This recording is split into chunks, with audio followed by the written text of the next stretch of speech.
नमस्कार, ये आकाशवाणी शिमला है। अब आप राजकुमारी चंदेल से प्रादेशिक समाचार सुनिए। आज के मुख्य समाचार। मंडी जिले के धनोटू में पुलिस थाने का मुख्यमंत्री जयराम ठाकुर ने वर्चुअल माध्यम से किया शुभारंभ। राज्य सरकार का वर्ष 2025 तक 15% वाहनों को इलेक्ट्रिक वाहनों में बदलने का लक्ष्य। प्रदेश भर में महाशिवरात्रि पर्व की धूम। मंडी का अंतर्राष्ट्रीय शिवरात्रि महोत्सव कल से होगा शुरू। और राज्य में हॉकी खेल को बढ़ावा देने के लिए हॉकी एसोसिएशन तैयार करेगी व्यापक कार्य योजना। अब समाचार विस्तार से। मंडी जिले में नाचन क्षेत्र के धनोटू में पुलिस थाने ने आज से कार्य करना शुरू कर दिया है। मुख्यमंत्री जयराम ठाकुर ने शिमला से वर्चुअल माध्यम से इसका लोकार्पण किया। उन्होंने कहा कि क्षेत्र में बेहतर कानून व्यवस्था बनाए रखने में ये पुलिस थाना बेहद सहायक सिद्ध होगा।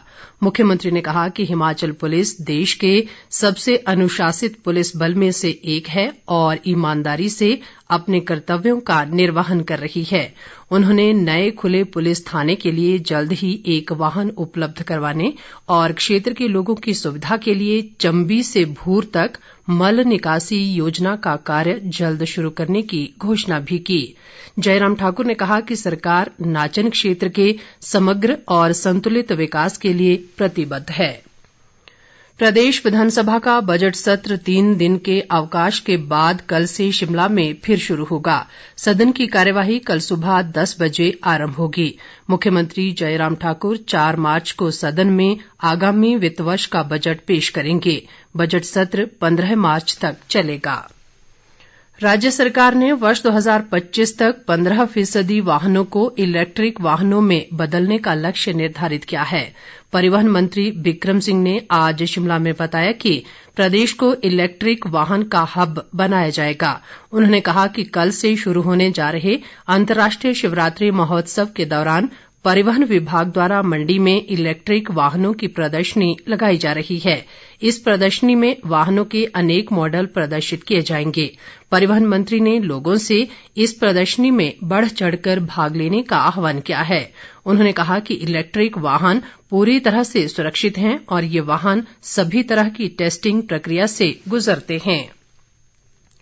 महिला व बाल विकास मंत्रालय आजादी का अमृत महोत्सव के अंतर्गत आज से विशेष अंतर्राष्ट्रीय महिला दिवस सप्ताह का आयोजन कर रहा है।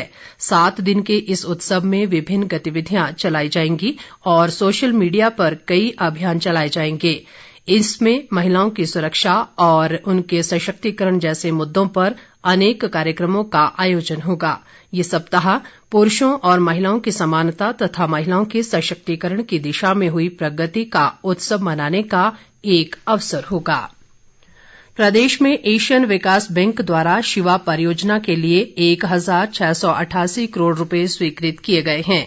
इस योजना का उद्देश्य किसानों बागवानों को दोबारा खेती से जोड़ना और शिक्षित युवाओं को उनके घर द्वार पर ही रोजगार के अवसर उपलब्ध करवाकर उनकी आर्थिकी को सुदृढ़ करना है। खाद्य आपूर्ति मंत्री राजेंद्र गर्ग ने आज बिलासपुर के तलवाड़ा में एक कार्यक्रम में कहा कि इस योजना के तहत 10,000 हेक्टेयर भूमि चिन्हित कर प्रथम चरण में 75 करोड़ रुपए खर्च किए जा रहे हैं। उधर कृषि मंत्री वीरेंद्र कंवर ने बताया कि शिवा परियोजना के तहत कुटलैहड़ क्षेत्र में 223 हेक्टेयर भूमि पर फलदार पौधे रोपे जाएंगे। उन्होंने कहा कि परियोजना के तहत फलदार पौधों की आधुनिक और वैज्ञानिक खेती को बढ़ावा दिया जाएगा। कृषि व ग्रामीण विकास मंत्री ने आज बंगाणा क्षेत्र में जनसमस्याएं भी सुनी और अधिकारियों को इनके निपटारे के निर्देश दिए। ग्रामीण विकास मंत्री वीरेंद्र कंवर ने कहा है कि राज्य सरकार मनरेगा के माध्यम से गांवों के चहुमुखी विकास के लिए करोड़ों रुपए का बजट उपलब्ध करवा रही है। हमीरपुर जिले के पंजोत में एक जनसभा में उन्होंने कहा कि कई पंचायतें मनरेगा कन्वर्जेंस के माध्यम से बड़े बड़े विकास कार्यों को भी अंजाम दे रही है। इसी कड़ी में सुजानपुर के समीप भलेट में एक बेहतरीन धार्मिक व पर्यटन स्थल विकसित किया जा रहा है। इस बीच वीरेंद्र कंवर ने सुजानपुर की दाड़ला पंचायत में विधिवत रूप से आदि योगी शिवधाम का भी शुभारंभ किया। इस शिवधाम पर मनरेगा के तहत करीब 40 लाख रुपए खर्च किए गए हैं। भाजपा के वरिष्ठ नेता व पूर्व मुख्यमंत्री प्रेम कुमार धूमल भी इस दौरान मौजूद रहे।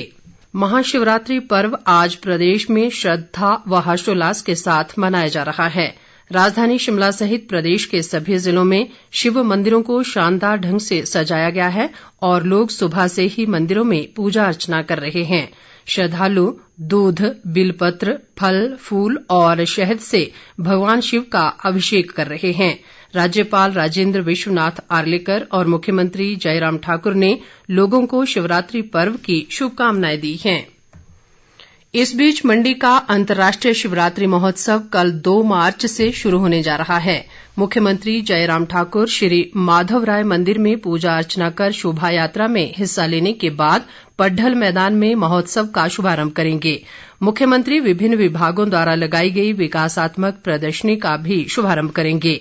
मेले से एक दिन पूर्व आज जिला प्रशासन ने लघु जलेब निकालकर बाबा भूतनाथ को शिवरात्रि महोत्सव का न्योता दिया।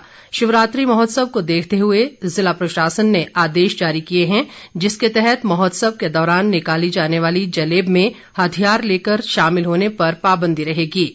इसके अलावा जलेब में किसी भी वर्ग के विरोध या समर्थन में नारेबाजी करने पर भी पूरी तरह प्रतिबंध रहेगा। ये आदेश 8 मार्च तक लागू रहेंगे। कांगड़ा जिले के बैजनाथ में 5 दिवसीय राज्य स्तरीय शिवरात्रि महोत्सव आज से शुरू हो गया है। जल शक्ति मंत्री महेंद्र सिंह ठाकुर ने उत्सव का शुभारंभ किया और इस अवसर पर निकाली गई शोभा यात्रा में भाग लिया। उन्होंने बताया कि बैजनाथ क्षेत्र में पेयजल और सिंचाई सुविधा पर 110 करोड़ रुपए खर्च किए जा रहे हैं। दूसरी ओर विधानसभा अध्यक्ष विपिन परमार ने सुलह क्षेत्र के अक्षैणा में जिला स्तरीय शिवरात्रि महोत्सव का शुभारंभ किया।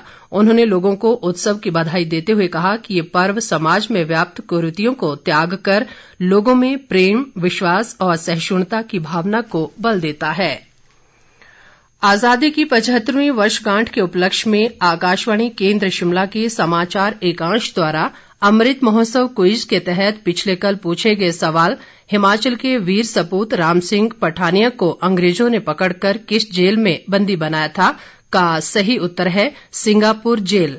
सही उत्तर देने वाले विजेता हैं मंडी जिला के करसोग क्षेत्र के योगेश कुमार। विजेता का चयन लकी ड्रॉ से किया गया है। विजेता को हिम ऊर्जा के सहयोग से पुरस्कार और प्रमाण पत्र प्रदान किया जाएगा। ऊर्जा मंत्री और हॉकी हिमाचल एसोसिएशन के अध्यक्ष सुखराम चौधरी ने कहा है कि प्रदेश में हॉकी को बढ़ावा देने और बच्चों को इस राष्ट्रीय खेल की ओर आकर्षित करने के लिए एसोसिएशन एक व्यापक कार्य योजना तैयार करेगी। इसके तहत प्रत्येक जिले, खासकर हॉकी के लिए उपयुक्त परिस्थितियों वाले जिलों में एक एस्ट्रोटर्फ मैदान विकसित करने की संभावनाएं तलाशी जाएंगी। हमीरपुर में एक बैठक में उन्होंने बताया कि जिला मुख्यालयों सहित पर्याप्त मैदान की उपलब्धता वाले स्कूलों और कॉलेजों में हॉकी के लिए सुविधाएं जुटाई जाएंगी। सुखराम चौधरी ने कहा कि खिलाड़ियों के अलावा राष्ट्रीय, अंतर्राष्ट्रीय स्तर के अंपायर, रेफरी भी तैयार किए जाएंगे। प्रदेश भाजपा प्रभारी अविनाश राय खन्ना ने कहा है कि केंद्र सरकार यूक्रेन में फंसे भारतीय छात्रों की वापसी के लिए हर संभव प्रयास कर रही है। उन्होंने इन छात्रों के परिवारों से हौसला बनाए रखने की अपील की है।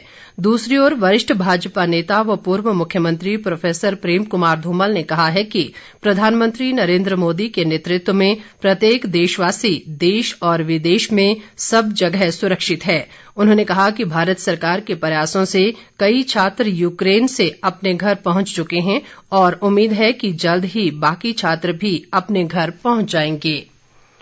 प्रदेश के अधिकांश क्षेत्रों में मौसम ने करवट ली है और ऊंची चोटियों पर सुबह से रुक रुक कर हल्का हिमपात हो रहा है। लाहौल स्पीति जिले में भी ऊंची चोटियों पर हल्की बर्फबारी का क्रम आज दिन भर जारी रहा। पिछले दिनों हुई बर्फबारी से घाटी में हालात अभी सामान्य नहीं हुए हैं और ताजा बर्फबारी ने एक बार फिर लोगों की मुश्किलें बढ़ा दी है। ताजा बर्फबारी से जिले में संपर्क सड़कों को खोलने का कार्य भी प्रभावित हुआ है। मौसम विभाग ने अगले 24 घंटों के दौरान ऊंची चोटियों पर हिमपात का क्रम जारी रहने की संभावना जताई है। अंत में मुख्य समाचार एक बार फिर। मंडी जिले के धनोटू में पुलिस थाने का मुख्यमंत्री जयराम ठाकुर ने वर्चुअल माध्यम से किया शुभारंभ।